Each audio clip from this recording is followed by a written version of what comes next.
اولاً گزارش ہے ایک مرتبہ سورہ الحمد و 3 مرتبہ سورہ توحید لا فرما کر مرحوم تفضل حسین کربلائی ولد غلام حسین مرحوم رشیدہ بانو مرحومہ سبت حسن مرحوم ولد تفضل حسین کربلائی جدن حسین صاحب مرحوم اہل بیت بانو مرحومہ محمد شیراز مرحوم ولد مسیب علی مرحوم و جملہ مومنین و مومنات کی ارواح کو احسان فرما دیں۔ لا حول ولا قوة الا باللہ العلی العظیم۔ اعوذ باللہ من الشیطان اللعین الرجیم۔ بسم اللہ الرحمن الرحیم۔ الحمد للہ الذی جعل الحمد مفتاحا لذکرہ وسببا للمزید من فضلہ ودلیلا علی آلائہ وعظمتہ لا تدرکہ العیون بمشاہدۃ العیان ولكن تدركه القلوب بحقائق الإيمان۔ الصلاة والسلام على سيدنا ونبينا وشفيع ذنوبنا وحبيب قلوبنا وطبيب نفوسنا مولانا ومقتدانا بالقاسم محمد۔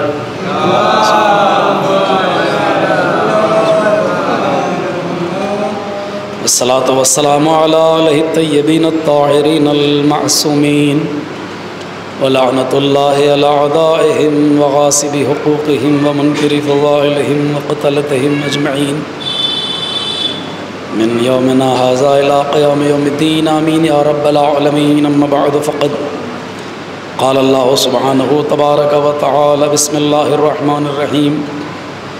الم اعہد الیکم یا بنی آدم اللہ تعبدوا الشیطان انہ لکم عدو مبین وان اعبدونی ھذا صراط مستقیم۔ صلوات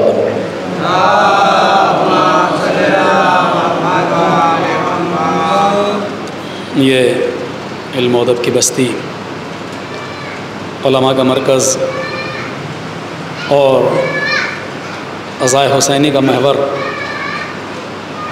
ماشاءاللہ، جہاں شعراء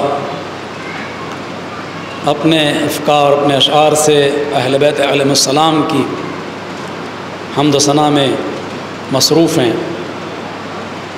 میں سمجھتا ہوں کہ یہاں کے متعلق کچھ عرض کرنا گویا کہ سورج کو چراغ دکھانے کے مترادف ہے۔ الحمدللہ اس بستی کا اس پورے ہندوستان میں بلکہ پوری دنیا میں ایک مقام ہے، اور خدا سے یہی دعا ہے کہ پروردگارہ اس میں اور ترقی عطا فرما، اس لیے کہ یہ خوشی ہے اور وہ مومن ہے کہ جو انسان کہ جو اپنے برادر مومن کی ترقی کو دیکھ کر خوش ہو، بلکہ یہ چاہے کہ اور اس میں اس سے بہتر ترقی ہو اور اللہ مجھے بھی اسی مقام تک پہنچائے۔ یہ انسان میں جذبہ ہونا چاہیے۔ یہ الگ بات ہے کہ ہماری ہندوستان کی اور بستیوں میں بھی، چاہے وہ چھوٹی بستیاں ہوں یا بڑی بستیاں ہوں، اس طرح کا جذبہ ہو کہ جہاں علم اور عمل اور دین اور دنیا کے اعتبار سے اللہ جو چاہتا ہے، جو معصومین چاہتے ہیں، ویسا وہ بنے۔ اور یہ تو کوئی اس بات کا اعتراف نہیں کر سکتا کہ ہمارے اندر کوئی خامیاں نہ ہوں، اس لیے کہ بندے کا مطلب ہی یہ ہے کہ اس میں خامی ہوتی ہے، لیکن انہی خامیوں کو دور کرنے کا نام تکامل انسانی ہے، تکامل عبدیت ہے، ایک کمپلیٹ انسان بنے۔ اسی لیے خالق کائنات نے اپنے اس ساری مخلوقات کو خلق کرنے کے بعد اس بندے کو منتخب کیا، انسان کو منتخب کیا، اور اس میں یہ کیپیسٹی رکھی، اس میں یہ صلاحیت رکھی کہ وہ اور زیادہ اپنے کو مکمل کر سکے، اور زیادہ وہ اپنے کو آگے بڑھا سکے۔ آپ خود بتائیے، معصومین سے زیادہ بلند و بالا تو کوئی ذات ہو ہی نہیں سکتی۔ معصومین اس درجہ کمال پر فائز ہیں کہ جہاں ہم جیسے ناہنجار لوگوں کا اور ہم جیسے کمزور اور جتنے بھی ہم اپنے کو پستی کے اعتبار سے القاب دے لیں، اس اعتبار سے ہمارا دائرۂ فکر بھی وہاں نہیں جا سکتا جس مقام پر اہل بیت علیہ السلام ہیں، اس میں کوئی شک و شبہ نہیں ہے۔ لیکن پھر بھی ان کے لیے کیا کہا جاتا ہے؟ پروردگارہ درود نازل فرما ان پر، محمد مصطفیٰ پر درود نازل فرما اور ان کی آل پر درود نازل فرما۔ یہ کیوں ہے آخر؟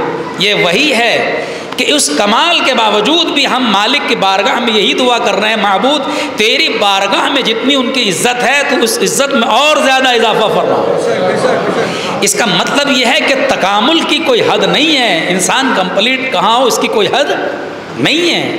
ہم اپنے آپ کو جتنا اچھا ہیں اس سے اور اچھا بنا لیں، بھئی یہی انسان کا اصل میں ہدف بھی ہونا چاہیے اور اس کے صحیح معنی میں تکامل بھی یہی ہونا چاہیے۔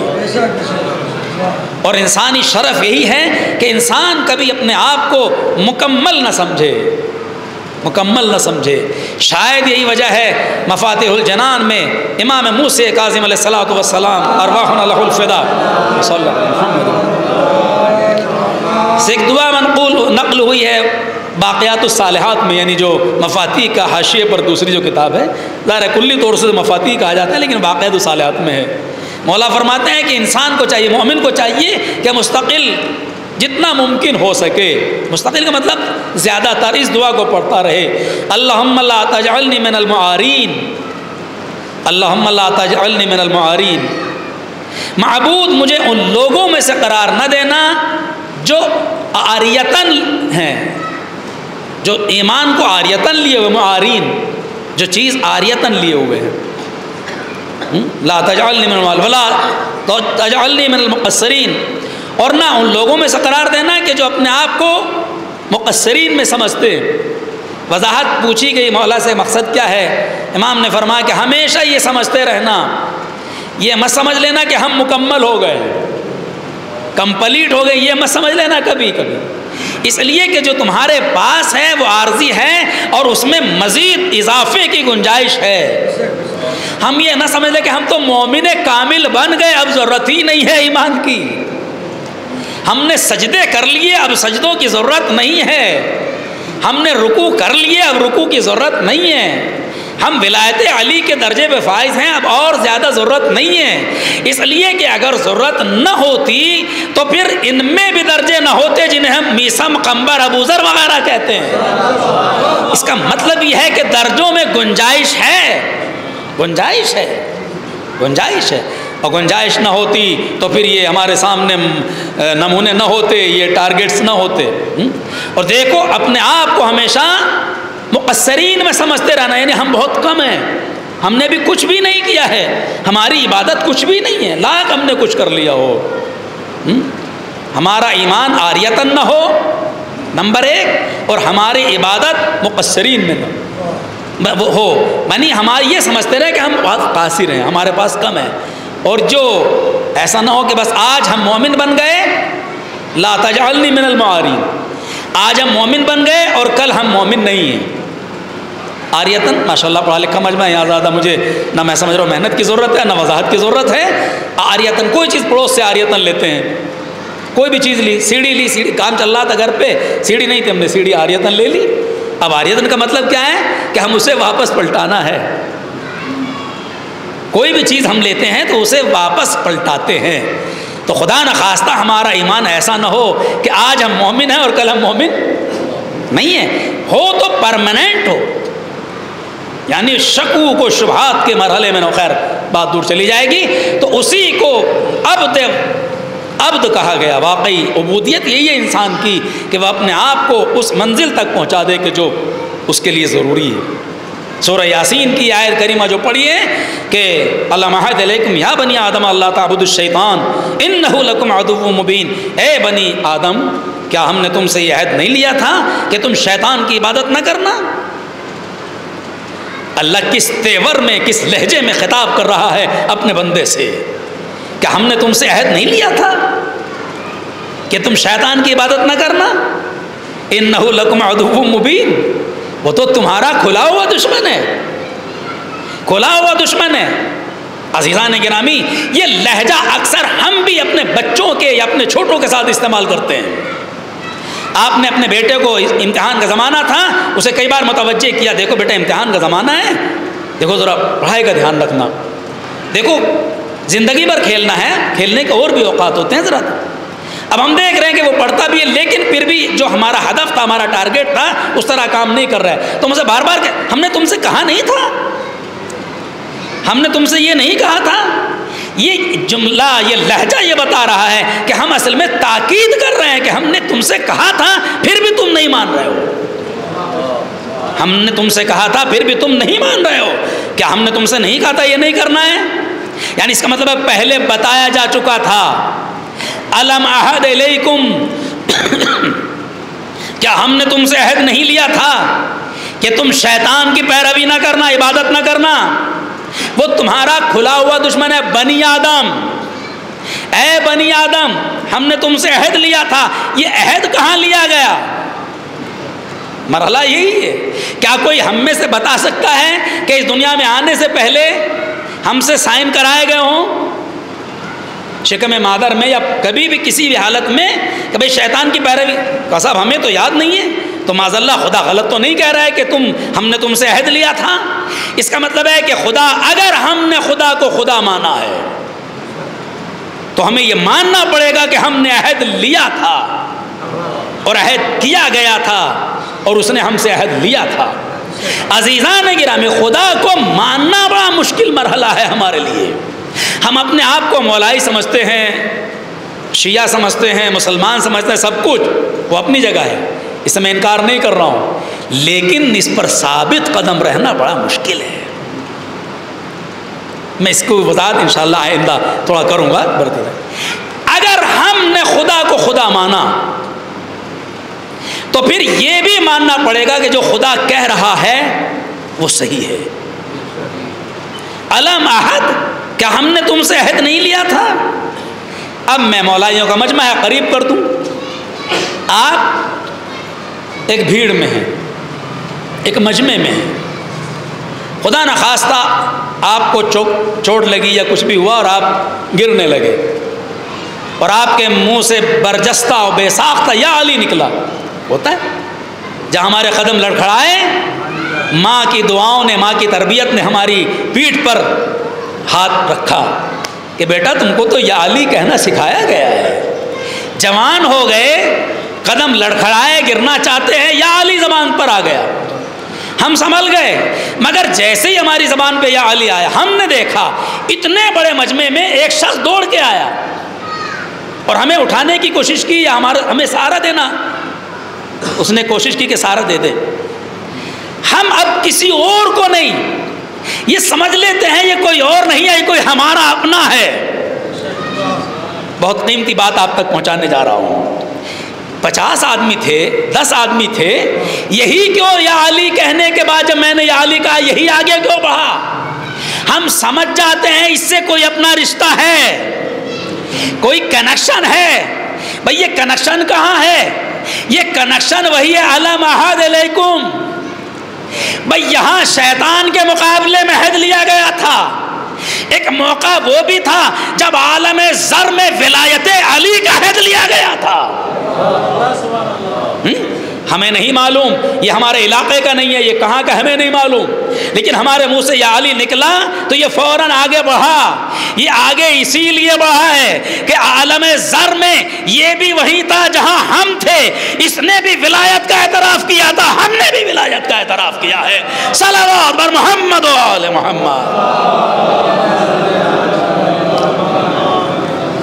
بس جیسے یا علی کہنے پر یہ قریب آیا، ہم نے جب اس عہد کو سمجھ لیا، ولایت کے عہد کو، تو پھر اس عہد کو بھی سمجھ لیں کہ خدا نے ہم سے وہیں پر یہ عہد بھی لیا تھا، شیطان کی پیروی نہ کرنا۔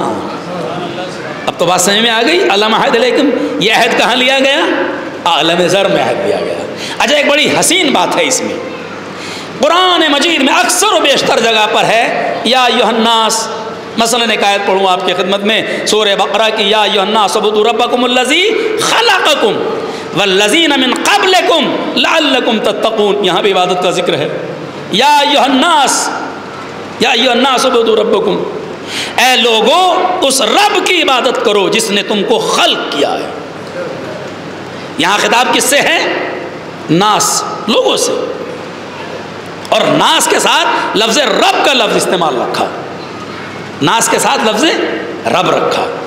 دیکھیے یہ بھی عجیب و غریب حکمت عملی ہے خداوند عالم کی، جس نے تم کو خلق کیا، والذین من قبلکم، اور خالی تمہیں کو خلق نہیں کیا ہے، تم سے پہلے والوں کو بھی خلق کیا ہے۔ بھائی جب مجھے خلق کیا تو میرے باپ کو، میرے دادا کو، میرے پردادا کو، اس سے اوپر جتنا بھی سلسلہ چلا جائے گا ان سب کو اسی نے خلق کیا جس نے مجھے خلق کیا۔ اللہ یہاں یہی کہہ رہا ہے، یا ایھا الناس اعبدوا ربکم الذی خلقکم، اے لوگو اس کی عبادت کرو جس نے تم کو خلق کیا ہے، اور ان کو بھی خلق کیا جو تم سے پہلے آ چکے ہیں۔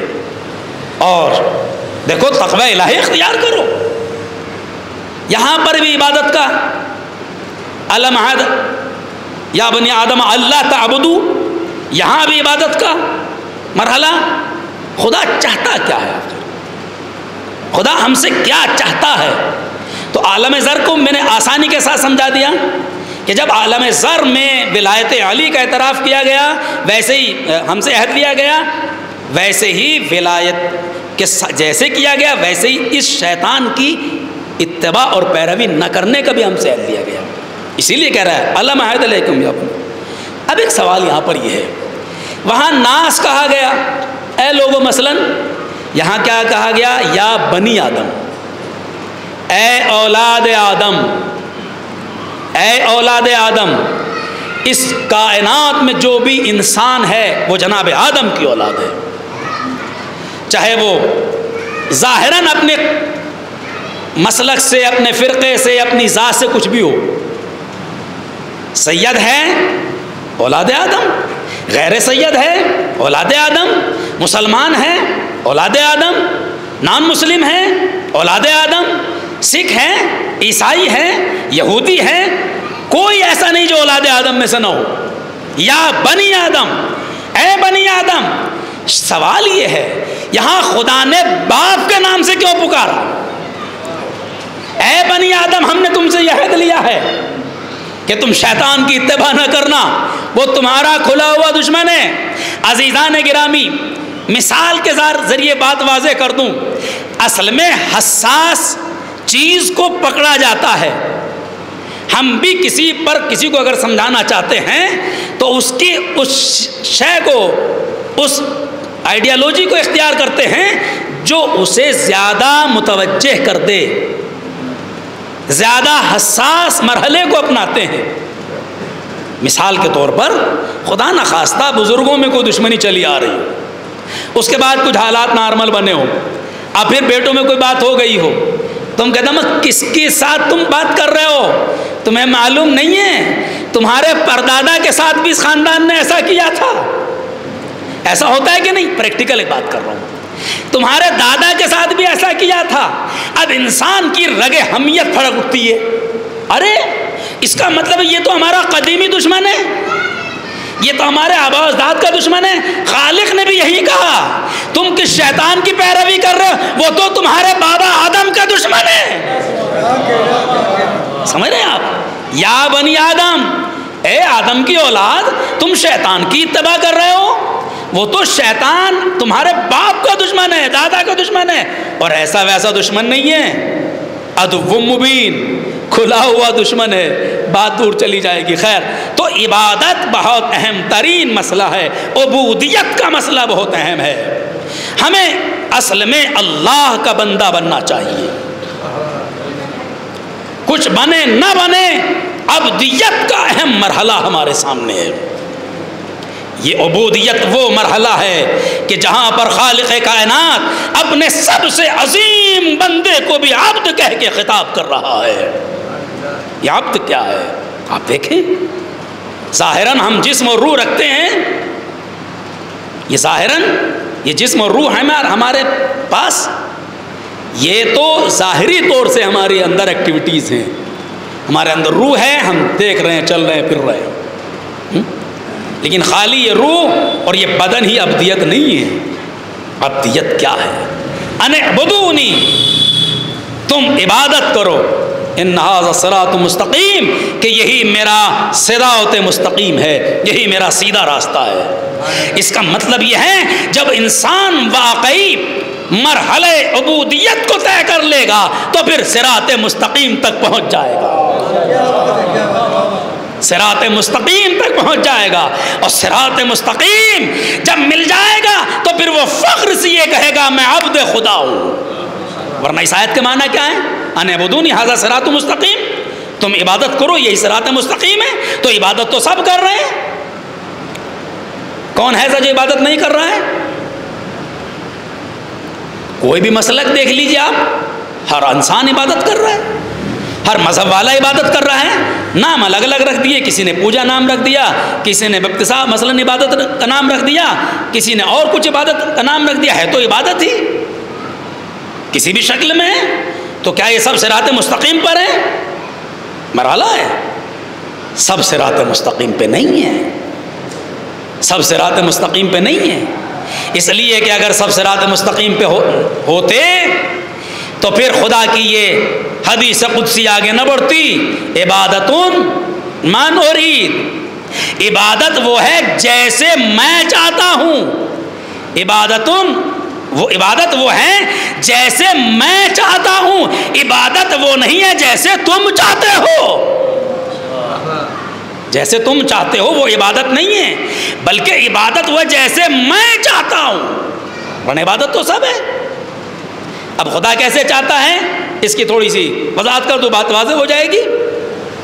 ہر مسلک نے، ہر تمام لوگوں نے، ہر بہت سے مذاہب نے اپنے اپنے اعتبار سے عبادت کو سلیکٹ کر لیا، اس کا طریقہ، اس کا انداز، لیکن خدا کیا کہہ رہے ہیں؟ اچھا کیا ضرورت ہے کہ صاحب جسے ہم خدا کہہ رہے ہوں وہی اسی کے سب مانیں؟ مگر مجبوری ہے انسان کی۔ قرآن نے، اہل بیت علیہ السلام نے، خصوصاً مولا کائنات نے جو وحدانیت کا تصور دیا ہے اس کائنات میں کسی نے نہیں دیا، کسی نے نہیں دیا وحدانیت کا تصور، وجود خدا کا تصور جیسا اہل بیت نے دیا۔ چلیے ممکن ہے کہ قرآن کے اوپر یہ الزام لگا دیا جائے بھائی وہ تو آپ کی کتاب ہے، لیکن وہاں بھی ہم یہ کہیں گے کتاب ہماری ہے، لیکن اگر آپ کی سمجھ میں آ جائے تو پھر اس میں ہماری اور تمہاری نہ کیجیے گا، سمجھ؟ بات ہے سمجھ میں آنے کی، اور خدا نے اسی لیے ہر انسان کے ساتھ عقل کو رکھا، اور یہ امتیاز ملت شیعہ کو ہے، تشیع کو امتیاز ہے۔ ورنہ آپ دیکھیں ہمارے یہاں عقل کو بھی رہبر کہا گیا ہے، رہبر۔ ماشاءاللہ میرے بزرگ علماء موجود ہیں یہاں، ہماری جو کتابیں ہیں معتبر ترین کتابیں وہ 4 کتابیں ہیں، اصول کافی، مثلا استبصار، ملاحظ الفقی الی آخر، اور برادران اہل سنت کی جو کتابیں ہیں وہ 6 کتابیں ہیں جن کو سیاہ ستہ کہتے ہیں۔ ہمارے کتب اربع ہیں، ان کے یہاں سیاہ ستہ ہے، لیکن ہماری جو کتابیں ہیں ان کو معتبر مستند تو کہا گیا ہے، کافی ضرور کہا گیا ہے، لیکن صحیح نہیں کہا گیا ہے۔ ہم کسی کتاب کے لیے نہیں کہتے کہ اس میں 100% جتنی بھی حدیث ہیں وہ صحیح ہے، ہاں یہ کہتے ہیں کہ کافی ہے۔ یہ کیوں کہتے ہیں؟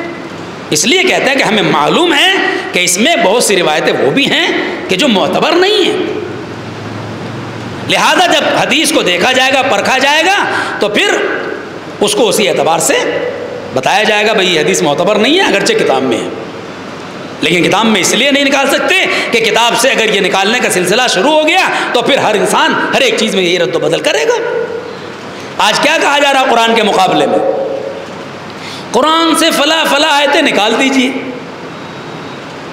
حتیٰ کہ خود اپنوں کے اندر بھی اس قسم کی آواز پیدا ہو گئی، وہ تو خدا اند عالم نے پھٹکار ڈال دی تو مسئلہ ہی حل ہو گیا، ورنہ انہوں نے بھی تو کہا جہاد کی آیتیں ہیں، یہ 26 آیتیں نکال دی جائیں۔ میں نے کسی موقع پر کہا تھا، بہت پہلے کہا تھا، اور جگہ سے بھی آواز ابھری تھی اس سے پہلے بھی، چونکہ وہ تو تسلسل ہے نا، ہم نے کہا نکالنے کا حق آپ کو ہے، نکال دیجئے، لیکن نکالنے کا ایک طریقہ ہوتا ہے۔ وہ کیا طریقہ ہوتا ہے؟ ہم نے کہا یہ لیڈ نکال دیجئے، لیکن یہ لیڈ نکالیں گے تو اس کی جگہ دوسری لیڈ لائیں گے کہ نہیں لائیں گے؟ یہ بلڈنگ ہے، آپ ایک اینٹ نکال دیجئے، لیکن اس کی جگہ ایک اینٹ لائیں گے کہ نہیں لائیں گے؟ کا اصول تو یہی ہے کہ جب ہٹایا جائے گا تو لایا بھی جائے گا. تو آپ لے کے آئیے، ہم ہٹانے کے لیے آمادہ ہیں. صلوات بر محمد و آل محمد. پہلے آپ لے کے تو آئیں. ارے میں آواز دوں گا، جو انسان اپنی مادری زبان سے ہی نہیں بول سکتا وہ الہی زبان کا مقابلہ کیا کرے گا؟ صلوات بر محمد و آل محمد. قرآن عربی میں ہے، عربی وہ زبان ہے جس کا مقابلہ دنیا کی کوئی کتاب نہیں کر سکتی، کوئی زبان نہیں کر سکتی.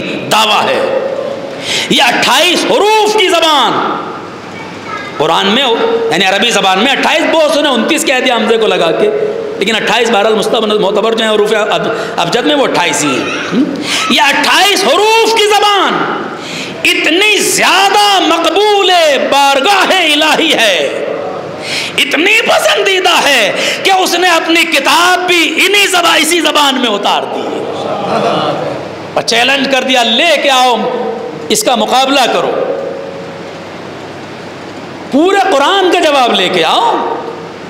اچھا پورے کا نہیں لے کر سکتے، ایک سورے کا لے آئیں. ایک سورے کا نہیں لے کے آ سکتے، 10 آیتوں کا لے آئیں. 10 آیتوں کا نہیں لے آ سکتے، ایک آیت کا ہی لے آئیں. اے معبود تیری قدرت کے صدقے جاؤں. ایک آیت کا جواب مانگ رہا ہے مالک کائنات، خالق قرآن مجید. ایک آیت کا جواب، ایک آیت جو سب سے چھوٹی آیت ہے اس میں صرف 6 حرف ہیں. مثلا والفجر والعصر، واو، اس کے بعد الف لگا ہوا ہے جو قانونی طور سے ہے، اس کے بعد لام، فے، جیم اور رے، یہ کل 6 حرف ہیں.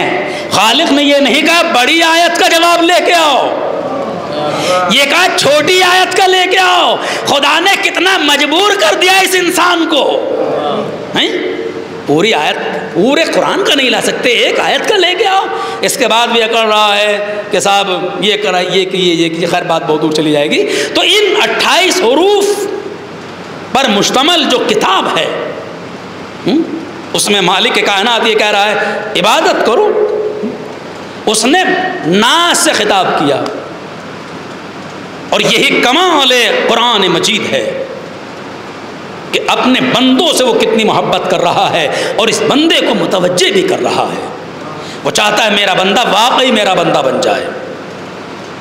عزیز بات آ گئی تو ایک واقعہ ضمناً پیش کر دوں آپ کو. قرآن مجید پر کام کریں ہم لوگ. قرآن کے ذریعے واقعی عبودیت کو، ولایت کو، پورے تاریخ کو، ہر چیز کو سمجھا جا سکتا ہے. اس پر ہمیں کام کرنا چاہیے. ایک عالم دین ہے مشہور و معروف عالم دین ہے، یہاں سے پاکستان چلے گئے، رضی جعفر صاحب، سب لوگ جانتے ہیں، بزرگ لوگ خاص طور سے جانتے ہیں. انہوں نے واقعہ نقل کیا تھا کیسے قرآن ہدایت دیتا ہے. آپ کہیں گے کہاں سے کہاں جا رہے ہیں، میں جان بوجھ کے واقعہ پیش کر رہا ہوں آپ تک. کیا کہا؟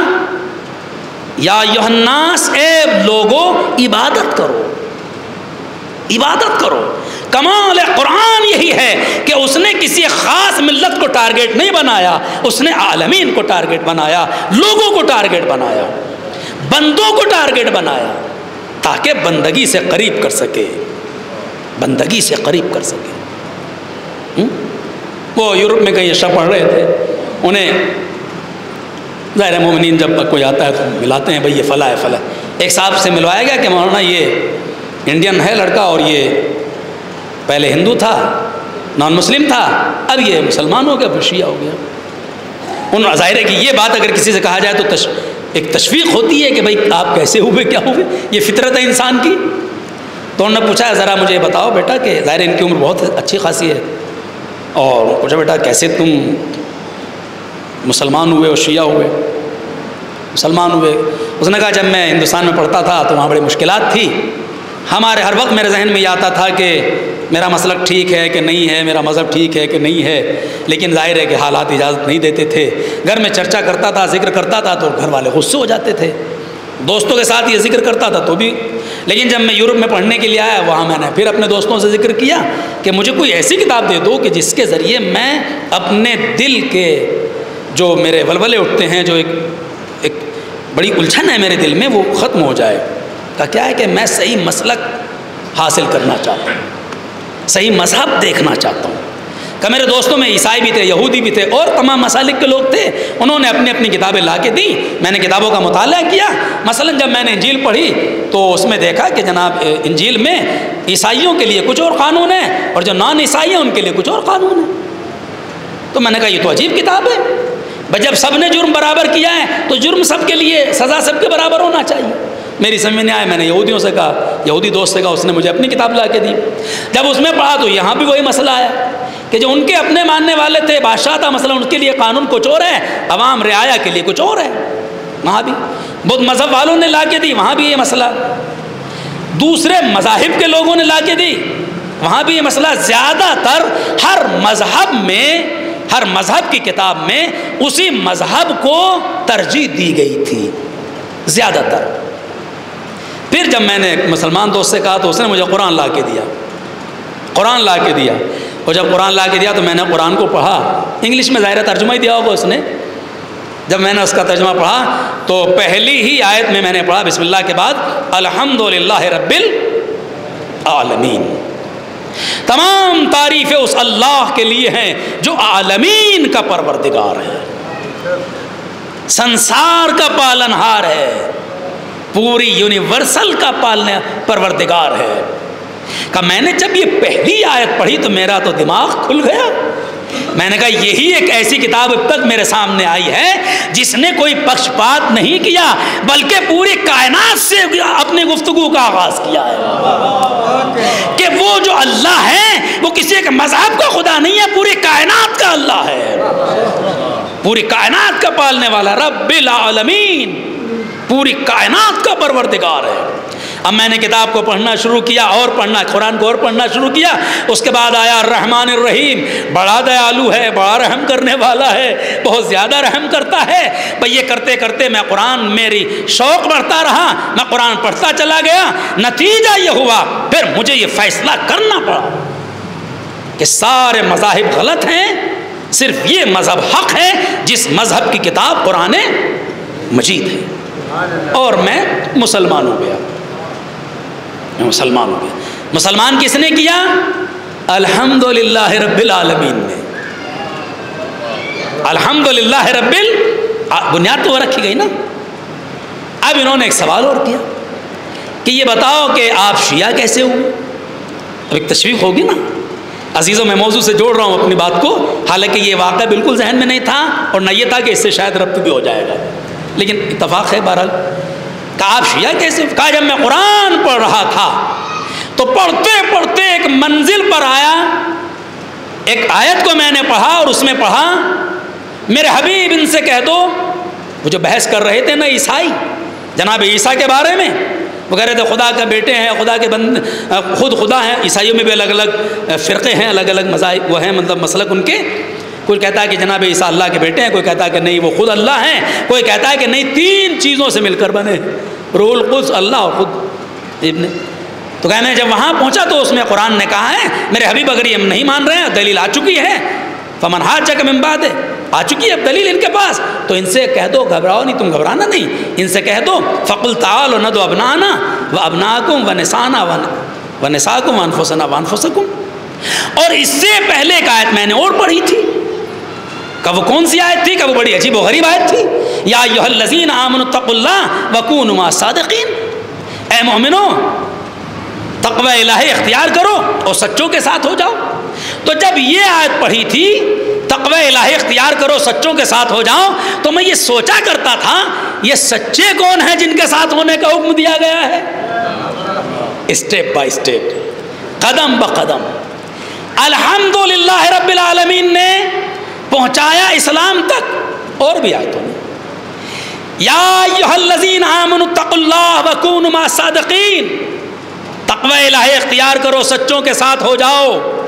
اس نے تشویش پیدا کی یہ سچے کون ہیں، یہ سچے کون ہیں؟ تو جب یہ آیت پڑھی سچے کون ہیں تو پھر اگلی آیت میں نے کچھ دیر کے بعد پڑھی، کچھ پاروں کے بعد، کہ ان سے کہہ دو اپنے بیٹوں کو لائیں، ہم اپنے بیٹوں کو لائیں گے یا اپنی عورتوں کو لائیں، ہم اپنی عورتوں کو لائیں گے، تم اپنے نفسوں کو لاؤ، ہم اپنے نفسوں کو لائیں گے اور پھر جھوٹوں پر لعنت کریں. فنجعل لعنت اللہ علی الکاذبین. اس کے بعد جھوٹوں پہ لعنت کریں. اب میں ششوپن میں پڑ گیا، وہ کہہ رہا لڑکا اس ششوپن میں پڑ گیا. وہاں کہا گیا تھا سچوں کے ساتھ ہو جاؤ، یہاں کہا جا رہا ہے جھوٹوں پہ لعنت کرو. تو یہ دیکھو رسول کسے کسے لے کے آئے ہیں.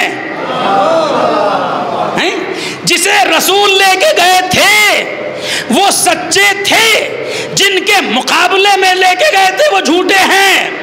تو میں نے پھر سارے مذہب اسلام کے سارے فرقوں کی اور سارے مسالک کی تفسیر دیکھنا شروع کر دی.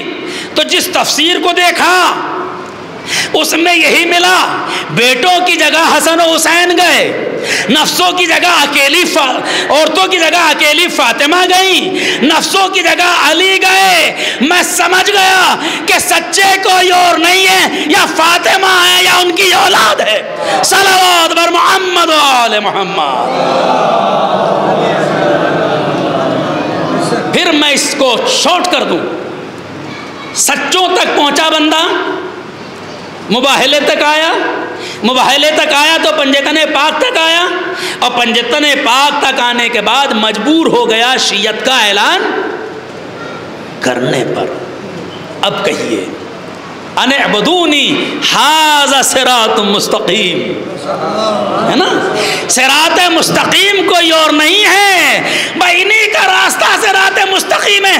جن کو راستے مدینے سے مباہلے کے راستے تک اہل بیت کو پیغمبر اسلام لے کے گئے تھے، جن کو لے کے گئے تھے انہی کا راستہ صراط مستقیم ہے اور کوئی اور نہیں. ان میں سر فہرست ذات علی ابن ابی طالب ہے، ذات علی صلی اللہ علیہ وسلم.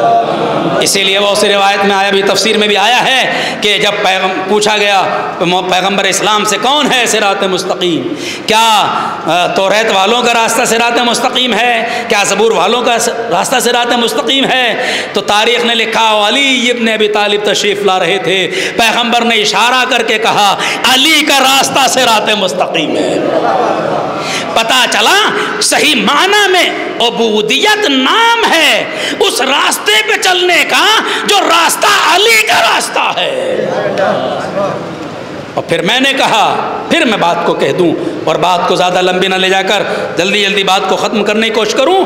ہم دیکھیں کہ یہ خالی زبان سے کہہ لینے سے کام نہیں چلے گا، راستہ ہے تو راستے پہ چلنا پڑے گا. یہ میرا درد دل ہے نوجوانوں کے لیے، بزرگوں کے لیے نہیں، نوجوانوں کے لیے.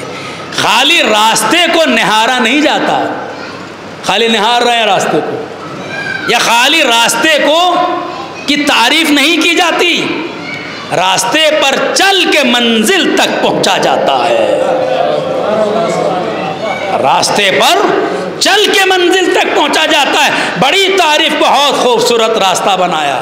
ارے صاحب جب سے یہ سانسد آئے ہیں، جب سے یہ فلاں ہمارے محلے میں مطلب پوسٹ پر کوئی آیا ہے، اس نے راستے بڑے اچھے کرا دیے. کرا تو دیے، اس راستے پر کوئی استعمال کرے تب بات منزل تک انسان پہنچے گا. صراط علی خالی تعریف کرنے والا نہیں ہے، اس پر چلنے والا ہے. عزیزان گرامی، ورنہ خدا کو ضرورت نہ ہوتی ہم جیسے ناہنجار کے پیدا کرنے کی. خالی یہ نہیں کہا جاتا، اللہ کہہ رہا ہے کہ دیکھو رسول پر ایمان لاؤ اور اس نور پر ایمان لے کے آؤ کہ جو اس رسول کے ساتھ آیا ہے. تو خالی ایمان کی بات نہیں کی گئی ہے، ایمان نام ہے اتباع کا، صراط مستقیم پہ چلنے کا. خالی ایمان زبان سے کہہ لینے کا. ہم مومن ہیں، روزانہ اذانوں میں گواہی دیتے ہیں اشہد ان امیر المومنین، ہم گواہی دیتے ہیں کہ علی مومنوں کے امیر ہیں. تو خالی گواہی سے کام نہیں چلے گا، نہیں، بلکہ عبودیت کے مرحلے تک پہنچنا ہے تو اس پر عمل بھی کرنا ہوگا، ورنہ نہیں. کیسے؟ ایمان کے ساتھ عمل کا لازمہ ہے. ایمان بغیر عمل کے ناممکن ہے. جس کو ہم عقیدہ اور عمل کہتے ہیں. آپ عقیدے کو تھوڑی دیر کے لیے ایمان سمجھ لیجئے، بغیر عمل کے عقیدے کا یعنی ایمان کا کوئی مطلب نہیں، کوئی مطلب ہی نہیں. مثال دے دوں، ایمان کا مطلب ہم نے مانا کہ خدا ہے، خدا ایک ہے، تو پھر جب خدا کو مانا، خدا پر ہم ایمان لائیں، تو پھر نماز صبح 2 ہی رکعت ہے. سمجھ رہے آپ؟ اگر ہم نے خدا کو مانا ہے تو پھر نماز مغرب 3 ہی رکعت ہے. مگر یہ کہنا نہیں ہم خدا کو مانتے ہیں مگر معبود یہ صبح کی ذرا کم ہے، ہم 50 رکعت کیوں نہ پڑھ لیں؟ اب تو کچھ کام ہی نہیں رہا ہے، اب تو 50 رکعت پڑھ ہی سکتے ہیں. اب ہم نے نیت باندھ لی 50 رکعت کی، 50 رکعت میں 50 رکوع کیے، 100 سجدے کیے، کیا مالک کی بارگاہ میں قبول ہیں؟ نہیں، اس کی بارگاہ میں قبول نہیں. اس نے کہا معبود ہم تجھ پر ایمان رکھتے ہیں، لیکن ذرا اے سی لگا ہوا ہے تو نماز مغرب ذرا 3 کے بجائے 12 رکعت پڑھ لیتے ہیں، 14 معصومین کا عدد ہے، 14 رکعت پڑھ لیتے ہیں. آواز آئے گی نہیں؟ پالنے والے بڑی اچھی قرأت ہے میری، میں نے ایوارڈ جیتا ہے. الحمد تو چھوٹا سا سورہ ہے، اس کی جگہ سورہ بقرہ پڑھ لیتا ہوں، الحمد نہیں پڑھتا ہوں. کیا ہے کم از کم 20-25 منٹ سے زیادہ لگے گا، بلکہ بقرہ میں تو تقریباً 1 گھنٹہ لگ جائے گا چونکہ 2.5 پاروں میں ہے. کیا مالک کی بارگاہ میں قبول ہوگا؟ آواز آئے گی نہیں. تم الحمد کو الحمد نہ سمجھو، اگر ہم پر ایمان رکھتے ہو تو ایمان کا مطلب یہ ہے ہم نے جسے منتخب کر دیا اسے بھی ماننا ہوگا. بہت اہم بات آپ تک پہنچا رہا ہوں نوجوانوں تک. مسئلہ الحمد کا نہیں ہے، مسئلہ 2 رکعت کا نہیں ہے، مسئلہ یہ ہے کہ ہم نے منتخب کیا ہے، مسئلہ ہم نے منتخب کیا ہے. اور چلیے اچھا، عبادت صرف نماز اور روزے کا نام نہیں ہے، عبادت ہے ایمان کا، گواہی کا، صحیح معنی میں گواہی کا. اگر خالی نماز اور روزے کا نام عبادت ہوتا تو پھر آپ سے ایک سوال ہے نوجوانوں سے. ایک فرشتہ ہے جو سید الملائکہ ہے، جبریل، ان کی کیا ڈیوٹی لگائی مالک کائنات نے؟ تم کو وحی لے کے جانا ہے میرے نبی تک. وحی لاتے تھے جبرائیل امین، یہ وحی نہیں لا رہے ہیں، یہی ان کی عبادت ہے، یہی ان کی عبادت ہے. ایک فرشتہ تمہاری ڈیوٹی یہ ہے کہ بارش برسانا تمہاری ذمہ داری ہے، ان بادلوں کو ہکانا تمہارا کام ہے. اب وہ بادلوں کو ہکا رہا ہے، بارش کرا رہا ہے. ہمیں تو نہیں ملا کہ وہی فرشتہ بادلوں کو بھی ہکا رہا ہو اور اس سے کہا گیا ہو تمہیں نماز بھی پڑھنا ہے، تمہیں رکوع بھی کرنا ہے. یہ ایسا نہیں ہے. اس لیے کہ فرشتوں کے لیے یہ ہے جسے رکوع پہ لگا رکھا ہے وہ رکوع کر رہا ہے، جسے سجدے پہ لگا رکھا ہے وہ سجدہ کر رہا ہے، جسے بادلوں کے برسانے پہ لگا رکھا ہے بادل برسا رہا ہے. حد ہو گئی، ہماری روح کے قبض کرنے کی عمل کا نام بھی عبادت ہے. اسرائیل کیا کرتے ہیں؟ جاؤ فلاں کی روح قبض کرو. وہ نماز تو نہیں پڑھتے مگر کیا ہے؟ یہی عبادت ہے. پتا چلا عبادت ہماری طرف سے کسی ایسی چیز کا نام نہیں ہے بلکہ حکم خدا کے ماننے کا نام عبادت ہے. حکم خدا کے ماننے کا نام عبادت ہے. بس جملہ دے رہا ہوں نوجوانوں تک. پتا چلا جب بادل کے برسانے کا نام عبادت ہے، فرشتوں کے ذریعے وحی کے لانے کا نام عبادت ہے، مثلاً روح کے قبض کرنے کا نام عبادت ہے، تو یہ بھی عبادت ہے. جاؤ حسنین کا جھولا جھلا لینا، یہ بھی عبادت ہے. فاطمہ کہیں تو تمہیں خیاط بن لینا ہے، یہ بھی عبادت ہے. اگر فاطمہ کہے تو تمہیں درزی بن جانا ہے، یہ بھی عبادت ہے. جیسے اہل بیت کہتے رہیں تمہیں وہ کرنا ہے، ہمارے مطلع سے نہیں، اہل بیت کی مرضی سے چلنے کا نام عبادت ہے. شاید اسی لیے خالق کائنات کی آواز آئی، ان ھذا صراط مستقیم، یہی صراط مستقیم ہے کہ جس پر میں اپنے بندوں کو چلانا چاہتا ہوں. بس بات تمام کرتی میرے عزیزو.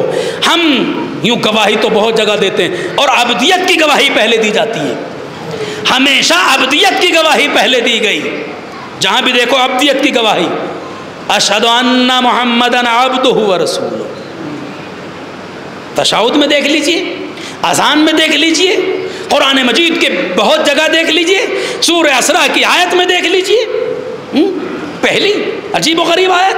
اللہ یہ نہیں کہہ رہا میں اپنے، یہ تو آپ سنتے رہتے ہیں، بس میں بات کو تمام کر رہا ہوں، یہ نہیں کہہ رہا میں اپنے رسول کو لے جا رہا ہوں، یہ کہہ رہا میں اپنے بندے کو لے کے جا رہا ہوں، بس ہم عبدیت کو سمجھ لیں۔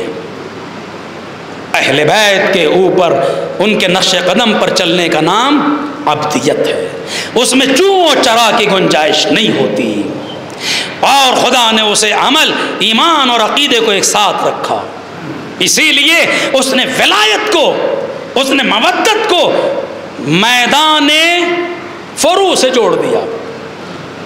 یہ اللہ کے رسول نے علی کو غدیر میں اٹھا کے نہیں کہا من کنت مولاہو، اس میں حج کو بھی جوڑ دیا، حج سے آنا اور جب غدیر پہ پہنچنا تب کہنا من کنت مولا، تاکہ کوئی یہ نہ کہے ولایت ضروری ہے حج ضروری نہیں ہے۔ سمجھ رہے ہیں آپ؟ ولایت ضروری ہے، علی کو مولا ماننا ضروری، حج ضروری نہیں ہے۔ خدا نے دونوں تصور کو ایک ساتھ رکھا، کوئی یہ نہ کہہ سکے کہ علی کی ولایت کا ماننا اس عنوان سے کہ علی ولی خدا ہیں، ایسے نہیں، بلکہ حکم ہوا میرے علی انگوٹھی حالت رکوع میں دینا تاکہ ولایت کے ساتھ نماز بھی باقی رہے۔ سوچنے والی بات ہے نا۔ پیغمبر اسلام نے امام حسین کو خالی ایسے ہی اٹھا کے نہیں کہہ دیا حسین یہ پہچانو اس کو، حسین کو کیا ضرورت تھی کہ نماز ہی میں سجدے میں آتے، اور جب رسول سجدے میں ہوتے تبھی حسین پشت پر بیٹھتے، کیا ویسے نہیں بیٹھ سکتے تھے؟ مگر حسین بھی جانتے تھے اے میرے عزادارو، اے میرے چاہنے والو، میں بھی حالت سجدہ میں نانا کے پشت پر بیٹھوں گا تاکہ جب بھی میرا ذکر آئے تو چاہے مقتل کربلا ہو چاہے مسجد نبوی ہو تمہارے ذہنوں میں نماز بھی رہے۔ سمجھ رہے ہیں آپ؟ یہ بلا وجہ نہیں ہے، یہ ایمان، یہ عمل، یہ یقین، یہ فروع، یہ اصول ایک ساتھ چلتے نظر آ رہے ہیں۔ جہاں ولایت ہے وہیں فروع ہے، جہاں مودت ہے وہیں فروع ہے، جہاں علی ہے وہیں حج ہے، جہاں حسین ہے وہیں نماز ہے۔ اور پھر حد ہو گئی جب سجدے کی حالت میں ضربت لگی ہے علی کے سر پر، تو علی نے کچھ اور نہیں کہا، یہی کہا فزت وبرب الکعبہ، کعبے کے رب کی قسم علی کامیاب ہو گیا۔ میں سمجھ رہا ہوں، میرے ایک مجبوری ہے میرے مزاج کی، میں یہی چاہتا ہوں کہ میں اپنے نوجوانوں تک ایک میسج پہنچا دوں، ورنہ بہت ساری چیزیں ہیں مجلس میں پڑھنے کے لیے کوئی مسئلہ نہیں ہے۔ مظاہرے کے ایک ایسے موقع پر یہ مجلس منعقد کی ہے میرے عزیز بھائی اصغر علی صاحب نے، کہ جو ایک ان کے لیے خوشی کا موقع ہے تمام اعزاء کے لیے، اور یہ ایک بہترین بہرحال امر ہے، لیکن ہمیں یہ ساری چیزیں اس لیے انجام دینا چاہیے کہ خدا ہم سے یہی چاہتا ہے۔ شادی کا ہدف بھی یہی ہے کہ انسان کی ابدیت بھی باقی رہے، اس کی روحانیت بھی باقی رہے۔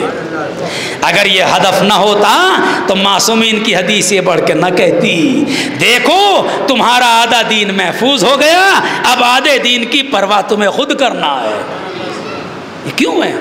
پتا چلا یہ ساری چیزیں اس لیے ہیں کہ ہم جیسے گناہگار اپنے رب کے صحیح معنی میں عبد بن جائیں، بندے بن جائیں، اور یہ مرحلہ مشکل بھی ہے اور آسان بھی ہے۔ مشکل اس لیے ہے جب آپ نہیں چاہیں گے تو مشکل ہے، اور جس کے سامنے اہل بیت کا راستہ ہو اس کے لیے کوئی مشکل نہیں۔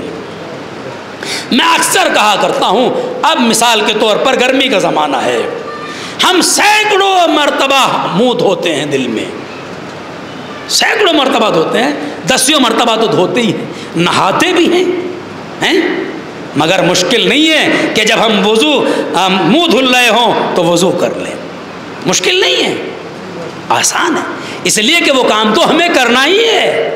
معصومین نے کیوں کہا ہمیشہ باوضو رہو گے تو رزق میں اضافہ ہوگا؟ کیوں کہا غسل زیارت امام حسین کر لینا؟ اگر ہم روزانہ زیارت عاشورہ مثلا پڑھتے ہیں اور نہاتے ہیں تو غسل زیارت بھی کر سکتے ہیں۔ ایک دو مسئلے نہیں ہیں، سینکڑوں مسئلے ہیں۔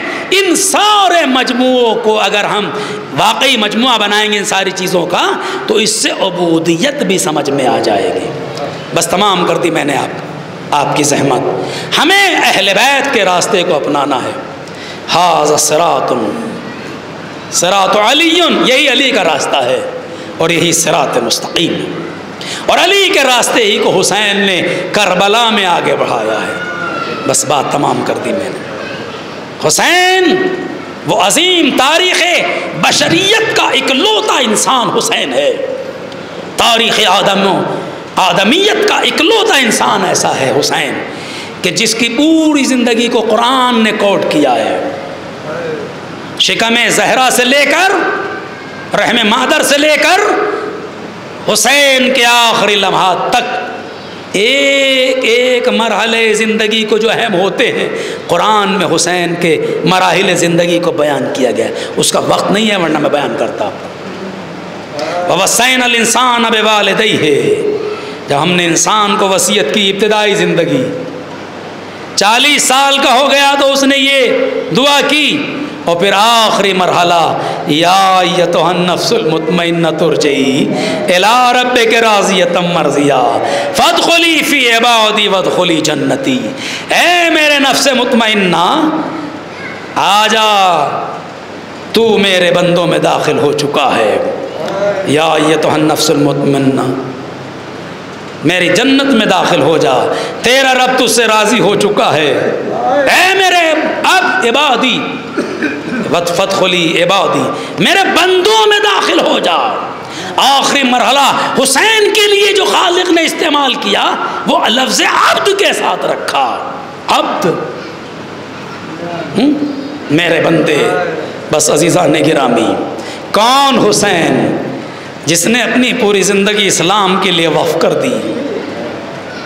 سوچ سکتا ہے کوئی جتنی قربانی حسین نے دی کوئی دے سکتا ہے اس کائنات میں؟ ناممکن ہے، ناممکن ہے۔ کوئی اتنی زندگی، اتنا مرحلہ اپنی زندگی کے طے کرنے کے باوجود کہ جو واقعی قابل رشک زندگی ہے حسین کی، اور حسین اس زندگی کو عبودیت کے لیے وقف کر رہے ہیں، للہیت کے لیے وقف کر رہے ہیں، اسلام کے لیے وقف کر رہے ہیں۔ کیوں؟ صرف اور صرف دین کے لیے، ہمارے لیے۔ آج ضرورت ہے کہ ہم اپنے کو اور اچھے سے اچھا بنائیں، ہمارے لڑکے، ہمارے نوجوان اور اچھے سے اچھا بنیں۔ ہر فیلڈ میں جو جائز ہے جس سے عبودیت میں ارتقاء ہو سکتا ہے اسی میں ارتقائی مراحل کو طے کریں۔ حسین ہم سے یہی چاہتے ہیں۔ حسین نے مدینہ چھوڑ دیا، مدینہ چھوڑ دیا میرے آقا نے ہمارے اس سفر عبودیت کے ارتقاء کے لیے۔ حسین نے مدینہ چھوڑ دیا، اور مدینہ چھوڑ دیا تو وہیں پر اپنی کچھ اعزاء کو بھی چھوڑا۔ محمد حنفیہ وہیں رہ گئے، جناب زہرا وہیں رہ گئیں، جناب ام سلمہ وہیں رہ گئیں، اور بہت سارے عزیز رہ گئے، لیکن جو خاص اعزاء تھے جن کا کوئی نہ کوئی وہاں ہدف تھا ان کو ضرور لے کے گئے۔ وہیں زینب کو بھی لے کے گئے، ام کلثوم کو بھی لے کے گئے، جناب کبریٰ کو بھی لے کے گئے، حد ہو گئی سکینہ کو بھی لے کے گئے، حد ہو گئی جناب علی اصغر کو بھی لے کے گئے۔ کیوں؟ اس لیے کہ ان سب کی ضرورت تھی کربلا میں، اور کربلا کے بعد بھی ان کی ضرورت تھی۔ میرا سلام ہو اس حسین مظلوم پر کہ جس کے اوپر خود ان کے قاتلوں نے بھی اشک بہائے۔ سوچیں آپ، جب قاتلوں سے پوچھا گیا تم نے حسین کو کیسے پایا تو کتنے قاتلین کے بیانات ہیں کہ جو رو کے یہی کہتے تھے ہم نے حسین کو بہت رحم دل پایا، ہم نے حسین جیسا انسان تو پایا ہی نہیں جس نے اتنے دل پہ داغ اٹھا چکا ہو اور پھر بھی وہ امت جد کے لیے دعا دے رہا ہو، بد دعا نہ دے رہا ہو۔ آپ سوچیں، ارے حر کے لشکر کے ساتھ کیا نہیں کیا حسین نے؟ پانی پلا دیا، اپنا پانی جس کی ضرورت تھی حسین نے اس کے لشکر کو پانی پلا دیا۔ اسی کے لشکر کا ایک ساتھی کہا کرتا تھا، جب اس سے پوچھا جاتا تھا تم نے حسین کو کیسے پایا تو رو کے کہتا تھا وہ منظر مجھے نہیں فراموش ہوتا کہ جب میں سب سے آخر میں پانی پہنچا تھا اور سب سے زیادہ پیاسا تھا اور مجھ سے صحیح پانی پیا بھی نہیں جا رہا تھا۔ حسین کے دل سوزی کو دیکھیں، حسین کی عبودیت کو دیکھیں۔ حسین بندے خالق تھے، اسی لیے ہر کے لشکر پر رحم کر رہے تھے۔ وہ کہتا ہے کہ میں سب سے آخر میں پہنچا اور مجھے میرے آقا نے کسی اپنے ساتھی سے کہا اس آنے والے کو پانی پلا دو، پانی پلا دو۔ تو جب وہ حسین کا ساتھی مجھے پانی پلانے لگا تو شدت پیاس کی وجہ سے اور گھبراہٹ کی وجہ سے میں صحیح چلو نہیں بنا پا رہا تھا، پانی ادھر ادھر بکھر رہا تھا۔ میں نے دیکھا حسین خود اٹھ گئے اور میرے آقا نے مجھے خود پانی پلایا۔ کس کا کہنا ہے؟ دشمن کا کہنا ہے۔ یہی ہے وہ عبدیت جسے حسین بڑھانا چاہ رہے تھے، اور وہ رو کے کہا کرتا تھا افسوس کہ میں نے حسین کا ساتھ نہیں دیا۔ آ گئے حسین کربلا میں۔ 4 محرم سے خیام ہٹ گئے تھے اور جب خیمے ہٹے تو پانی بھی بند ہو گیا۔ یہ تو کچھ پانی تھا جو 7 محرم تک چلتا رہا۔ ظاہر ہے کہ جو پانی بچا تھا اس کو کیسے باقی رکھا ہوگا، بچوں کے لیے کیسے انتظام کیا ہوگا، اس کا صرف تصور کیا جا سکتا ہے، لفظوں میں اس کو بیان نہیں کیا جا سکتا۔ 7 محرم سے تو پانی کا ایک قطرہ بھی خیموں میں نہیں تھا۔ کتنی مجبوری تھی حسین کے لیے، مگر مالک کی عبودیت کے لیے میرا مالک خوش ہو جائے، میرا مالک مجھ سے راضی ہو جائے، چاہے کچھ بھی ہو جائے۔ حسین ہر مرحلے کو طے کرتے جا رہے تھے۔ آ گئی شب عاشور، آ گئی شب عاشور۔ حسین نے ایک رات کی مہلت لی یا ایک رات کی مہلت دی، جو بھی آپ سمجھیے، مگر حسین نے دونوں کام کر لیے۔ عبادت کے لیے مہلت لی، حر کو بلانے کے لیے مہلت دی۔ حسین عبادت کے لیے مہلت لے رہے تھے۔ تاریخ طبری کی فقرے ہیں، دشمن لکھ رہا ہے، اس طریقے سے آواز آ رہی تھی جیسے شہد کے چھتے سے شہد کے مکھیوں کے بھن بھنانے کی آواز آتی ہے۔ سبوح قدوس رب الملائکۃ والروح۔ لیجئے صبح کا سورج نمودار ہو گیا، موت کا بازار گرم ہو گیا۔ اعزاء سے پہلے احباب جانے لگے، کبھی حبیب کے لاشے پہ حسین پہنچے، کبھی جناب زہیر کا لاشا لے کے آئے۔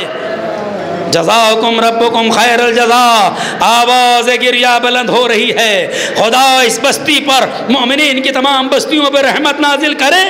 کبھی حسین ایک ایک کے شہید کے لاشے پر جاتے ہیں، اعزاء سے پہلے اپنے سارے دوستوں کے لاشے حسین لے آئے۔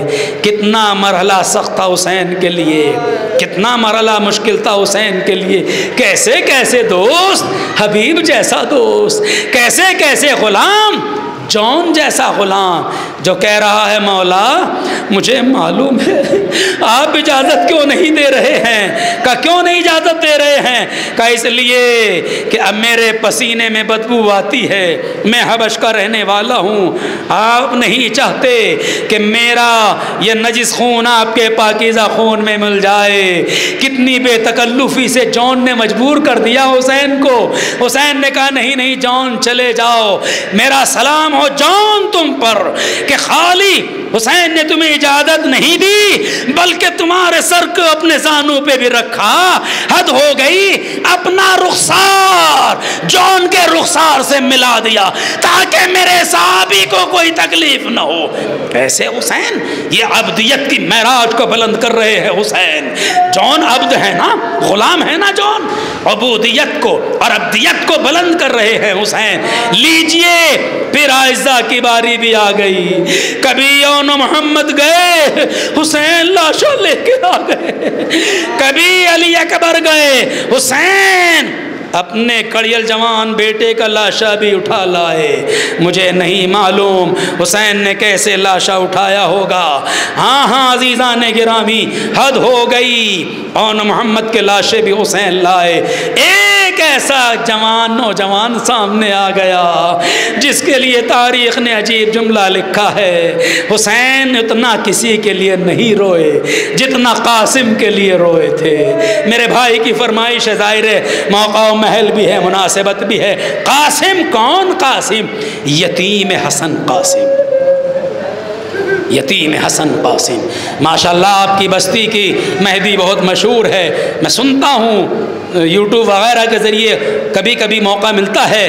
ظاہر ہے کہ یہ سب چیزیں ہیں، ایک ہندوستان کا ایک سماج ہے، ایک رواج ہے، مجھے اس سے کوئی باعث نہیں ہے، لیکن بہرحال یہ تبرکات اعضاء ہیں کہ جن کے اوپر ہم کام کرتے ہیں اور کام ہوتا ہے۔ کون؟ قاسم، یتیم حسن قاسم۔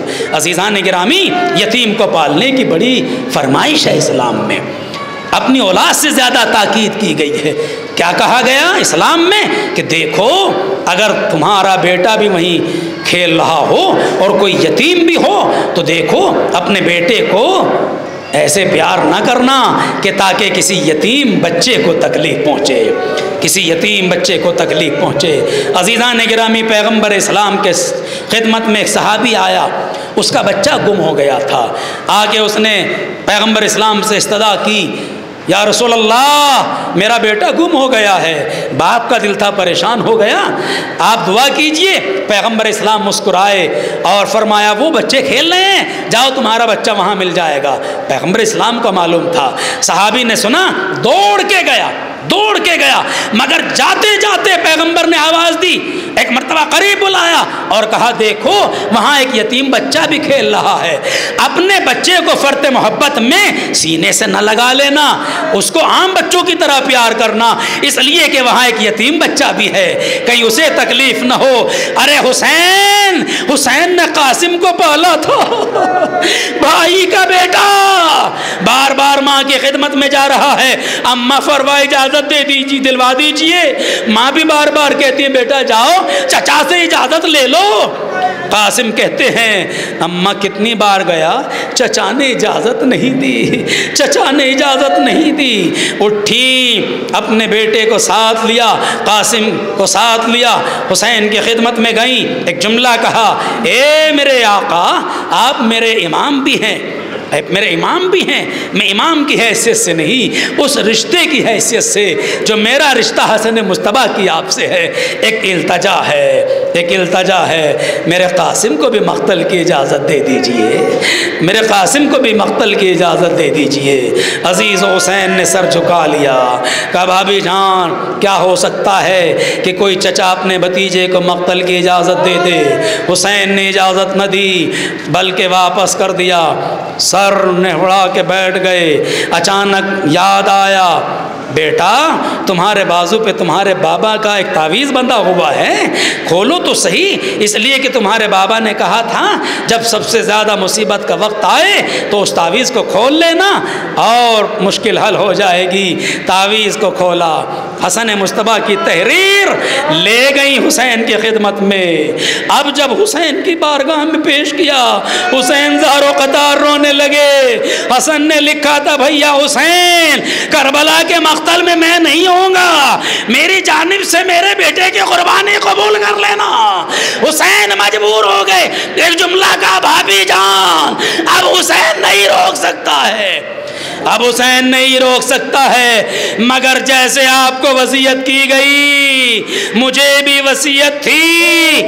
عزیزان گرامی، کچھ علماء نے اس بات کو لکھا ہے، حتیٰ کہ سید العلماء جیسے عظیم عالم نے بھی لکھا ہے کہ کچھ دنوں تک کربلا میں وہ آثار بھی موجود تھے، بہرحال تاریخ میں ہے، حسین نے لیا قاسم کو اور ایک مرتبہ لے گئے حجرے میں، لے گئے خیموں کی طرف، اے زینب قریب آؤ، اے ام کلثوم قریب آؤ، میرے بھائی کی یہ بھی وصیت تھی اپنی کسی بیٹی کا عقد میرے بیٹے سے کر دینا۔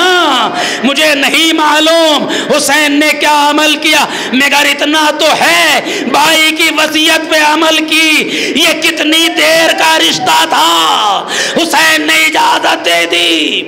آ گئے مقتل کربلا سے پہلے حسین کا یہ چہیتا بھتیجا ان مراحل کو طے کرنے کے بعد خیمے سے باہر نکلے، حسین نے بھی اپنے بھائی کی اس وصیت پر عمل کیا، آ گئے باہر۔ تاریخ نے لکھا جب گھوڑے پہ سوار کرنا چاہا، اتنا کم سن تھا شہزادہ کہ خود سے گھوڑے پہ سوار نہیں ہو سکتا تھا، عباس کو بلایا، عباس اپنے بھتیجے کو سوار کرو، عباس بھتیجے کو سوار کرو۔